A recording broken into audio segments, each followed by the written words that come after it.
दोस्तों फिर से एक नए वीडियो पर आपके अपने M S tech study YouTube channel पर आपका बहुत बहुत आपका स्वागत है।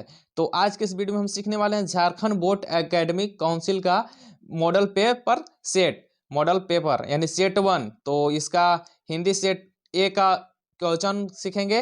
तो इस वीडियो को लास्ट तक देखें, इसकी बिल्कुल न करें, यही सीखने वाले हैं। तो वीडियो को लास्ट तक जरूर देखें दोस्तों। तो प्लीज़ इस चैनल को अभी तक सब्सक्राइब आप नहीं किए हैं तो चैनल को सब्सक्राइब करके बेल आइकन को जरूर प्रेस कर दें, ताकि मैं जितना वीडियो में ऐसे ऐसे डालूँ तो सबसे पहले आपके पास नोटिफिकेशन पहुँचे। तो मैं चलिए देर नहीं करते हुए मैं सवाल पे चलता हूँ, अपने टॉपिक पे चलता हूँ मैं। तो देखिए इसमें सवाल क्या आएगा, हिंदी से आएगा। हिंदी में रहा तो जो क्या आएगा, बहुविकल्पीय सवाल आएगा, तो यानी गद्यांश से आएगा। तो गद्यांश को हम लोग पहले पढ़ते हैं, यानी निम्नलिखित गद्यांश को ध्यानपूर्वक पढ़कर प्रश्नों को विकल्प चयन करें। यानी मतलब पूछे गए प्रश्नों को क्या करना है, हम लोग को बताना है। तो मैं गद्यांश को ध्यानपूर्वक पढ़ता हूँ और आप लोग को गाइडलाइन करता हूँ, मतलब समझाता हूँ, एक्सप्लेन करता हूँ। तो इसको एक्सप्लेन करके बहुत इजी तरह से आप लोग को हम समझाने वाला हूँ। तो इजी लैंग्वेज में और इजी तरह से। तो इस वीडियो को लास्ट तक जरूर देखें। अब प्लीज फिर से एक रिक्वेस्ट कर रहा हूँ, अभी तक आप चैनल को नहीं सब्सक्राइब किए हैं तो चैनल को सब्सक्राइब कर दीजिएगा प्लीज।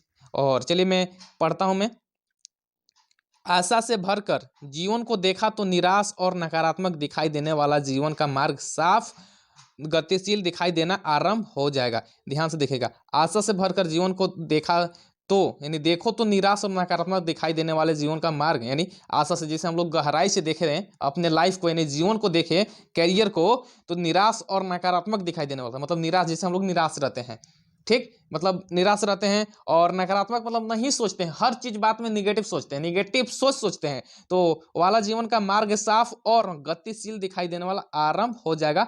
तो इसका आंसर उत्तर इसी में दिया रहता है, गद्यांश में ही। तो इसके लिए तुम्हें क्या करना होगा, मतलब इसके लिए अपने रास्ते को अच्छे राह पर ले जाने के लिए, अपने करियर बनाने के लिए, सक्सेस होने के लिए क्या हम लोग को करना पड़ेगा। तो चलिए दोस्तों, इसका उत्तर है तुम्हें केवल अनंत धैर्य, विश्वास और आशा से अपनी मंजिल को ओर देखना होगा। देखिए दोस्तों, मैं बता दूं, तुम्हें केवल क्या करना पड़ेगा, अनंत धैर्य मतलब पैसेंस हम लोग रखते ही नहीं है। हम लोग सोचते हैं कि मेरे को डायरेक्टली मिल जाए, हम लोग पैसेंस नहीं कर रखते हैं, मतलब हम लोग धैर्य नहीं रखते हैं, मतलब हम लोग सब्र नहीं करते हैं। तो हम लोग को सब्र करना है, पैसेंस रखना है, मतलब कि हम लोग के जरूर मिलेगा, ये चीज़ हमको जरूर मिलेगा। तो और कॉन्फिडेंस, यानी कॉन्फिडेंस खुद पे होना चाहिए, बिलीव योर सेल्फ, यानी खुद पे विश्वास रखो, ठीक। तो खुद पे विश्वास रखना चाहिए 100% कि मैं नहीं ये कर सकता हूँ, नहीं मेरे को ये मिलेगा। अब नहीं कोई सोचेगा आधा काम करता है जिसे कि नहीं मेरे से नहीं हो पाएगा, तो वो उसमें धैर्य नहीं है। उसमें कॉन्फिडेंस होना चाहिए कि नहीं मैं ये कर सकता हूँ, और आशा भी होनी चाहिए कि मेरे को हाँ मिलेगा। आशा, होप रखना चाहिए। अपने मंजिल मतलब अपने मंजिल को ध्यान देना चाहिए, मेरे मतलब कहाँ लक्ष्य क्या है, तो लक्ष्य को पूरा करने के लिए देखना होगा। तो तुम्हें यह भी ध्यान रखना होगा कि जो आज नहीं हुआ वो कल होगा। ये याद रखिएगा, जो आज नहीं हुआ वो कल भी हो जाएगा दोस्तों। इसलिए निराश नहीं होना है, पैसेंस रखना है, ठीक ना। इसलिए हमको पूछा सवाल में शुरू कि निराश और नेगेटिव, और नेगेटिव सोच कभी नहीं सोचना है, कभी भी पॉजिटिव सोचना है दोस्तों। तो कल नहीं तो परसों अवश्य होगा, एकदम अवश्य होता है, कल नहीं तो परसों जरूर होगा। ये सक्सेस के, जब सक्सेस के पीछे कोई दौड़ता है तो सक्सेस जो होता है ना, सफलता ऐसे ही नहीं मिलती है। सफलता कदम कब चूमेगी, जब उसको संघर्ष कीजिएगा, स्ट्रगल कीजिएगा, तब जाकर आपको सफलता पैरों के कदम चूमेगी। इसलिए आपको धैर्य रखना पड़ेगा, पेशेंस रखना पड़ेगा, और उसके लिए मेहनत करना पड़ेगा, कड़ाई। जिसे गिरना मतलब उसके लिए गिरना नहीं पड़ेगा, मतलब कोई गिर जाता है कि नहीं मेरे से नहीं हो पा जाएगा, मैं इसको छोड़ देता हूँ, नहीं, धैर्य रखना है, पेशेंस रखना है, नहीं होगा फिर से कोशिश करो।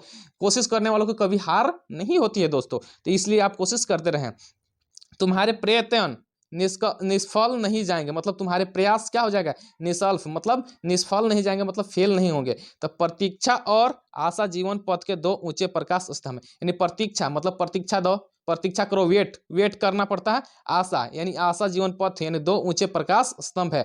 तो चीजों से परिस्थितियों को, अपने आसपास के व्यक्तियों, उनके अंधेरे हिस्सों और मत देखो, मतलब अपने आसपास के व्यक्तियों को, उनके अंधेरी हिस्सों को और से मत देखो। जैसे कोई आगे बढ़ता है तो उसको लोग देखने लगता है कि नहीं मेरे से कैसे आगे बढ़ रहा है, तो नहीं, उसको से बराबरी करो ना, तुम जलो मत, बराबरी करो उसके। इतना मैं कैसे इसके इतना में लाओ, तो उसको पेशेंस रखो, अपने धैर्य रखो, उसके मेहनत करो, स्ट्रगल करो, उसको इतना, उससे क्या, उससे बढ़न आदमी बन जाएगा, ठीक ना। तो इसलिए जरूर आप पे कोशिश प्रयास कीजिएगा अपने लाइफ में। तो वहाँ से मत देखो जहाँ से चीज़ें स्थितियाँ कष्टपूर्ण और प्रतिकूल प्रतीत होता है। तो हर किसी के उज्जवल और प्रकाशमान पक्ष खोजो, मतलब हर किसी का उज्जवल भविष्य खोजना चाहिए, किसी का कभी गलत सोच नहीं रखना चाहिए अपने माइंड में। तो यानी ज़्यादा, यानी उसके लिए मतलब बहुत बड़ा सोच रखना चाहिए कि नहीं काश तुम भी ऐसा करो वैसा करो, उसको गाइड करना चाहिए, गाइडलाइन में समझाना चाहिए। और मैं खुद, मतलब खुद भी बनो और दूसरों को भी बनाओ। ये लाइफ होता है बहुत अच्छा, जीवन में कुछ भी नहीं है, बहुत ही अच्छा ही बहुत चीज़ है। घने कांटों के बीच खिले छोटे से फूल को प्रेम के साथ देखने से कांटे दिखाई नहीं देंगे। जो गुलाब का फूल होता है दोस्तों, उसको आप ध्यान से देखिए, एकदम ध्यान से, तो उसमें आपको कांटे नहीं दिखाई देंगे, सिर्फ गुलाब का फूल नजर ही आएगा, एकदम फूल नजर आएगा। एक और उदाहरण बता दूं, जैसे कीचड़ में कमल फूला रहता है ना, तो कमल सिर्फ दिखाई देता है, कीचड़ नहीं दिखाई देता। इसलिए ध्यान से अपने लाइफ को स्पॉइल मत करो, पूरा एकदम अच्छा से बनाइए। विश्वास और आशा स्वयं भर लो और उसे समाज के दर वर्ग बांटो। विश्वास मतलब कॉन्फिडेंस को बांटो, और आशा यानी पैसेंस को दूसरे को बांटो। तो इसमें किसी प्रकार की कंजूसी मत करो, यानी कंजूसी नहीं करना चाहिए, किसी को और बांटना चाहिए दोस्तों। तो जिन्हें आशा, विश्वास, सहायता सहायता सहायता सहयोग और संतवाना मिले उसे की आवश्यकता है, उन्हें बिना किसी स्वार्थ और द्वेष की भावना इन्हें बांट दो। अब तुम देखोगे कि समाज बीच आशा और विश्वास में वृद्धि हो रही है कि नहीं, जरूर वृद्धि होगी दोस्तों। मेरे प्यारे दोस्तों, जब किसी और को बांटिएगा तो क्यों नहीं वृद्धि होगा, जरूर वृद्धि होगा। मैं पढ़ाई बांट रहा हूँ आप लोग के साथ, समझा रहा हूँ, तो क्यों नहीं आप लोग की वृद्धि होगा, जरूर होगा। इसलिए आप लोग को सोचना चाहिए कि हम भी किसी को सफल की ओर ले जाएं। तो चलिए मैं दोस्तों सॉरी, और पहला प्रश्न पे हम लोग चलता हूँ। पहला मेरा प्रश्न क्या दोस्तों, नकारात्मक दोस्तों, नकारात्मक और निराशजनक जीवन को स्पष्ट और गतिशील मार्ग में बदलने की कुंजी क्या है। हम लोग की रास्ता क्या है, कुंजी क्या है। तो देखिए, बुद्धिमत्व और ज्ञान, तो धैर्य और विश्वास यानी पैसेंस, कॉन्फिडेंस और होप, यानी आशा के साथ, पूरी होप के साथ, और कॉन्फिडेंस के साथ, विश्वास के साथ। चलिए दोस्तों नेक्स्ट क्वेश्चन देखते हैं। उसी में से पढ़ के देना है आपको, गद्यांश में से पढ़कर आंसर देता ना। गद्यांश को सर से मतलब ध्यान से आप लोग पढ़िएगा, ध्यानपूर्वक, तो जरूर आंसर दे पाइएगा। तो चलिए, धैर्य और विश्वास की महत्ता के बारे में क्या सुझाव दिया गया है। तो इसका देखिए दोस्तों, क्या सुझाव आप लोग देंगे, तो जरूर आपको देखिए दोस्तों मैं बता दूं, आपका इसका आंसर आप लोग को पता होगा तो इस कमेंट बॉक्स में जरूर बताइएगा, क्योंकि मुझे लगा कि आप लोग बहुत अच्छे पढ़ाई कर रहे हैं, तैयारी कर रहे हैं, और जरूर अच्छा खासा नंबर लाकर एग्जाम से अपने माँ बाप का नाम रोशन कीजिएगा। तो जरूर इसको आप लोग ध्यान दीजिएगा। तो इसका राइट आंसर हो जाएगा दोस्तों, ये अपने लक्ष्यों को प्राप्त करने के लिए आवश्यक है, यानी अपने लक्ष्यों को प्राप्त करने के लिए आवश्यक है। तो दूसरा प्रश्न हो गया दोस्तों। अगला प्रश्न हम लोग देखते हैं, किस उपमा का उपयोग चुनौतीपूर्ण स्थितियों में सकारात्मक देखने के महत्व को जताने के लिए किया गया है। देखिए, कठिनाइयों को अदृश्य करना, कि कांटों के बीच फूलों का पालना, कि अंधकार एक दोस्त के रूप में ग्रहण करना, यानी अंधकार जो है ना उसको क्या करना है, एक दोस्त के रूप में ग्रहण करना। इसे ये राइट आंसर आपका सी हो जाएगा। तो अब चलिए दोस्तों अगला सवाल देखते हैं। अगला सवाल है, प्रस्तुत गद्यांश के लिए उपयुक्त शीर्षक का चुनाव करें। तो क्या चुनाव करना चाहिए, तो इसका राइट आंसर हो जाएगा दोस्तों डी, सकारात्मक का मार्ग, आशा और विश्वास, धैर्य और कॉन्फिडेंस। चलिए दोस्तों नेक्स्ट देखिए, अगला क्या सवाल है, प्रस्तुत पद्यांश को ध्यानपूर्वक पढ़कर पूछे गए प्रश्नों के लिए उत्तर दे। तो इसको पद्यांश भी आएगा आपके बीच सवाल को, 5 नंबर का, 1 नंबर का। तो इसको पद्यांश को पढ़कर और ध्यानपूर्वक क्या करना है, सवाल को आंसर देना है। तो देखिए क्या है, वैराग्य छोड़ बाहों के विभा संभालो, चट्टानों की छाती से दूध निकालो, है रुकी जहां भी धार सिलाएं, तोड़ो पीयूष चंद्रमाओं का पकड़ निचोड़ो, चढ़ तुंग शैल शिखरों पर सोम पियो रे, योगियों नहीं विजय के सदृश्य जियो रे। चलिए दोस्तों इसको हम लोग अब आंसर देते हैं, इसका आंसर हम लोग बताते हैं। तो कवियों भारतीय योग से ऐसा जीवन जीने को क्यों कहता है जो कैरो जैसा है, मतलब जो कैर जैसा है, योगी जैसा नहीं, पराक्रमी वीरों जैसा हो। ये देखिए, वीरों जैसा हो, इसलिए हम लोग के बता रहा है। तो वीर जो जानते हो ना, वीर बहुत अच्छी तरह से आप लोग जान रहे हैं, तो बीरो जैसा। अगला प्रश्न है, पद्यांश में किस सोम को कहा गया है, किस सोम को कहा गया है, तो इसका राइट आंसर हो जाएगा ऑप्शन बी, धार को कहा गया है। तो चलिए दोस्तों नेक्स्ट हम लोग क्वेश्चन देखते हैं। सॉरी, अगला प्रश्न है, इस पद्यांश में कैसे जीवन सराहा गया है, तो कैसे जीवन सराहा गया है, यानी विजय, यानी विजय हम लोग के होना चाहिए। तो इसका राइट आंसर ऑप्शन हो जाएगा, आंसर हो जाएगा सी। इस कविता का मूल स्वर क्या है, तो इस कविता का मूल स्वर क्या है, तो इसका क्या है दोस्तों, इसका राइट आंसर हो जाएगा दोस्तों, कौन प्रश्न है, 9वां प्रश्न है, तो इसका राइट आंसर हो जाएगा विजयी, विजय ओ 9वां का 10वां का सॉरी, तो इसका राइट आंसर हो जाएगा, इस कविता का मूल स्वर क्या है, तो इसका राइट आंसर हो जाएगा आह्वान। चलिए दोस्तों नेक्स्ट प्रश्न देखते हैं। तो देखिए दोस्तों, आपका आएगा सवाल, निम्नलिखित प्रश्नों के सही विकल्प को चुने, यानी इसमें से आपका आएगा व्याकरण से आएगा, क्या आएगा, व्याकरण यानी ग्रामर से आएगा, जिसको ग्रामर होता है ना, तो उससे व्याकरण द्वारा आएगा आपका प्रश्न। तो देखिए मेरा पहला प्रश्न क्या है, इनमें से किस वाक्य में अकर्मक क्रिया है, यानी अकर्मक क्रिया, सोनम गंगा गाती है, तो क्या है, अकर्मक क्रिया है। अमन किताब पढ़ता है, यानी किताब पढ़ता है, इसमें भी किताब आ गया, यानी समझो क्या है, किताब पढ़ता है, तो क्या अकर्मक क्रिया होगा। मोहन सो रहा है, तो ये राइट आंसर हो जाएगा, मोहन सो रहा है, यह अकर्मक क्रिया होगा, तो मोहन सो रहा है, ये राइट आंसर आपका ऑप्शन सी हो जाएगा।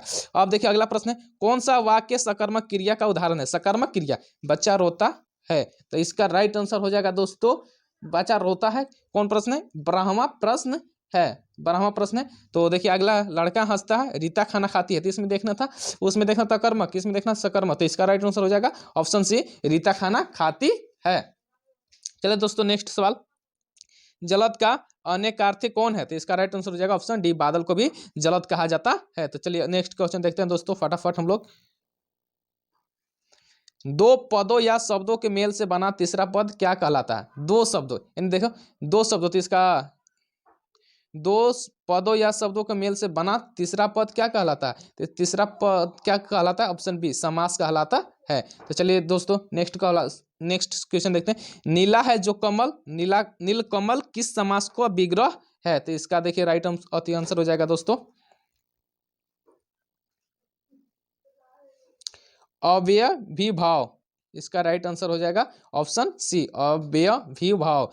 अब अगला प्रश्न 17वां, जब वर्षा होती है तब मोर नाचने लगते हैं, जब वर्षा होती है तब मोर नाचने लगते हैं, रचना के आधार पर वाक्य का भेद बताएं, तो वाक्य का भेद बताना, सरल वाक्य है कि संयुक्त वाक्य है कि मिश्र वाक्य है कि उप वाक्य है, तो इसका राइट आंसर, जब वर्षा होती है तब मोर नाचने लगता है, जब वर्षा होता है तभी मोर नाचता है, तो क्या हो गया, ये मिश्र वाक्य हो गया, यानी दोनों मिल गया। तो चलिए दोस्तों नेक्स्ट क्वेश्चन देखते हैं, जिस वाक्य में कर्म का प्रधानता दी जाती है वहां कौन सा वाच्य होता है, तो इसका राइट आंसर हो जाएगा दोस्तों क्रमवाच्य, इसका राइट आंसर हो गया दोस्तों क्रमवाच्य। अगला प्रश्न है, बालक चांद देख रहा है, तो की ओर देख रहा है, क्या, क्यों, कैसे, तो इसका राइट आंसर हो जाएगा ऑप्शन ए, बालक चांद की ओर देख रहा है। ये एकदम कॉमन सवाल है, अति नॉर्मल सवाल है, इजी सवाल है, ऐसा बहुत मजा आ रहा है इस सब सवाल में, हिंदी में बहुत मजा ही आता है दोस्तों मेरा, क्योंकि राष्ट्रीय भाषा भी हिंदी है। निम्न में से कौन सा शब्द समुच्चय बोधक अव्यय शब्द है, तो इसका राइट आंसर हो जाएगा दोस्तों ऑप्शन सी, अथवा, ऑप्शन सी अथवा हो जाएगा। चलिए दोस्तों अगला प्रश्न है, प्रस्तुत गद्यांश को ध्यानपूर्वक पढ़कर पूछे गए प्रश्नों को सही उत्तर दें, इसको पढ़ना है। तो ये सवाल आप लोग की किताब में भी है, ओधो तुम अति बड़भागी, अपरस रहत स्नेह तागा ने, नाहिन मन अनुरागी, पुरानी पात रहत जल भीतर, त रस देह न दागी, ज्यों जल माह तेल की गागरी, बूंद न तौको लगी, प्रीति नदी में पाँव न बुराएं, दृष्टि न रूपी परागी, सूरदास अबला हम भोरी, गुर चाटी ज्यों पागी। चलिए इसका अब हम लोग सवाल देखते हैं, इस पद की रचयिता कौन है, तो इसका राइट आंसर हो जाएगा ऑप्शन डी, सूरदास। गोपियों किसकी अन्य भक्त थी, यानी गोपियों जो होते हैं ना किनकी अन्य भक्त थी, तो इसका राइट आंसर हो जाएगा ऑप्शन बी, कृष्ण की थी। पुरानी पात का क्या अर्थ है, तो पुरानी पात का क्या अर्थ है, तो इसका राइट आंसर हो जाएगा दोस्तों कमल का पत्ता। गोपियों ने उद्धव के व्यवहार की तुलना किससे की है, तो गोपियों ने उद्धव का व्यवहार की तुलना किससे की है, तो इसका राइट आंसर हो जाएगा दोस्तों कमल के पत्ते और तेल के मटके से की है। ठीक ना दोस्तों, चलिए दोस्तों नेक्स्ट देखते हैं क्वेश्चन 25वां सवाल, इसको भी पढ़ लीजिए, इससे पढ़कर आंसर देना। बाल गोविंद भगत के संगीत साधना का चरम उत्कर्ष उस दिन देखा गया जिस दिन उनका बेटा मरा। इकलौता बेटा था, वह कुछ सुस्त और बोदासा था, किंतु इसी कारण बाल गोविंद भगत उसे और भी मानते थे। उनकी समझ में ऐसे आदमियों पर ज़्यादा नज़र रखनी चाहिए या प्यार करना चाहिए, क्योंकि यह निगरानी और मोहब्बत पूरी प्रबंधिका बनकर भगत को बहुत कुछ दुनियादारी से निवृत्त कर दिया था। तो देखिए दोस्तों, इसको पढ़कर इसको आपको आंसर देना है। तो चलिए इसका मैं सवाल देखता हूं। तो 25 सवाल में आगे हैं 25 नंबर। तो देखिए, बेटे के मरने पर बाल गोविंद भगत क्या कर रहे थे, यानी बेटे के मरने के बाद बाल गोविंद क्या कर रहे थे। तो इसका राइट आंसर हो जाएगा दोस्तों, आप देख सकते हैं, गा रहे थे। क्या गा रहे थे, तो मतलब कुछ गा रहे थे, सॉन्ग वगैरह गा रहे थे। ठीक है, भगत जी का बेटा कैसा था, तो भगत जी का बेटा कैसा था, सुस्त और बोदा था। ठीक है, भगत जी की पतोहू कैसी थी, यानी पतोहू बोले तो बहू, क्या चीज, बहू, यानी बहू, यानी भगत जी की पतोहू कैसे थी। तो इसका राइट आंसर हो जाएगा दोस्तों, भगत जी की पतोहू किसी थे घर का पूरा प्रबंधन करने, यानी घर का पूरा प्रबंधन करने वाली, यानी ऑप्शन सी। बोदा क्या अर्थ है, तब बोदा का अर्थ है दोस्तों, बहुत इंपॉर्टेंट सवाल है, बोधा का क्या अर्थ है। तो इसका राइट आंसर ऑप्शन हो जाएगा डी, मंद बुद्धि है। और 29वां प्रश्न है, सांप से डरकर भोलानाथ ने कहाँ शरण ली थी। सांप से डरकर भोलानाथ ने कहाँ शरण ली थी। तो इसका राइट आंसर हो जाएगा दोस्तों, माता का आंचल में शरण ली थी। और जॉर्ज पंचम की नाक में किस पर व्यंग किया गया है। जॉर्ज पंचम की नाक में किस पर व्यंग किया गया है। तो इसका राइट आंसर हो जाएगा दोस्तों, सरकारी तंत्र पर। तो चलिए दोस्तों, मैं झारखंड बोर्ड सवाल मॉडल सेट में इस वीडियो में मैं कंप्लीट कर दिया हूं। इसका 30 प्रश्न का उत्तर मैं इस वीडियो में दे दिया हूं। तो इस वीडियो को लास्ट तक देख चुके हैं तो वीडियो को लाइक करके और ज़्यादा से ज़्यादा शेयर करके अपने दोस्तों के पास ज़रूर बताएं कि ये वीडियो अच्छा लगा। तो ये वीडियो आप लोग का अच्छा लगा हो तो ज़रूर लाइक करके, और इस चैनल को अभी तक आप सब्सक्राइब नहीं किए हैं तो प्लीज़ चैनल को सब्सक्राइब करके बेल आइकन को जरूर प्रेस कर दें, ताकि मैं जितना भी वीडियो अपलोड करूँ तो सबसे पहले आपके पास नोटिफिकेशन पहुँचे। तो चलिए दोस्तों, मैं नेक्स्ट वीडियो में मिलता हूँ। इतना के लिए जय हिंद, जय भारत।